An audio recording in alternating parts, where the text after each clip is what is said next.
Pikin wey no get father's land no dey fear to go another man land go find money. You dey fear to go another man land and your father no get land. My grandfather no dare leave any land for anybody. He no dare leave any house give anybody. The way e take come empty, na so e still take go back empty. Nothing for children to inherit. Abi you no know say na we be the true definition of starting from the scratch. Na you dey find place where you wan put leg now. And you need to travel first because e get the way your hometown take dey. Your hometown no fit motivate you because e no get wetin you never see for there before. But na when you don comot, you go dey get that sense of seriousness and oneness.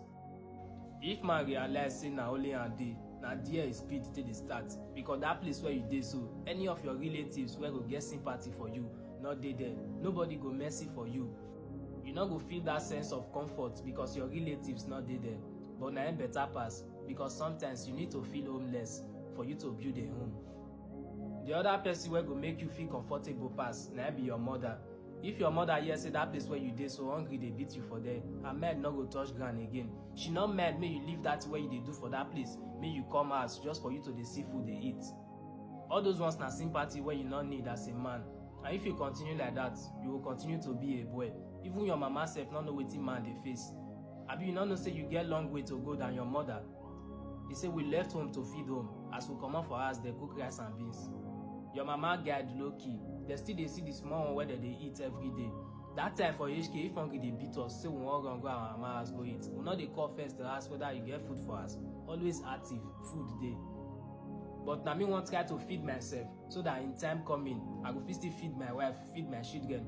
Who no like better thing? Now take like boys of this generation.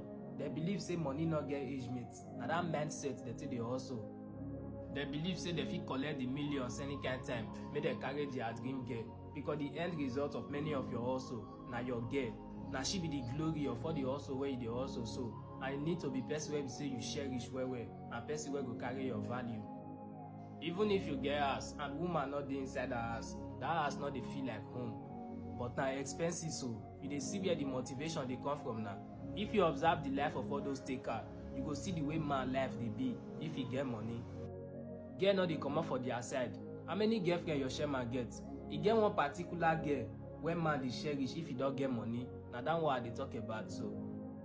2020 when boys start to dey ride ladies bike, e get some boys wey be say every morning like this dem don dey carry their babe dey go school. That one na for sure. You dey must dey see dem dey carry their girl dey go drop for school every morning.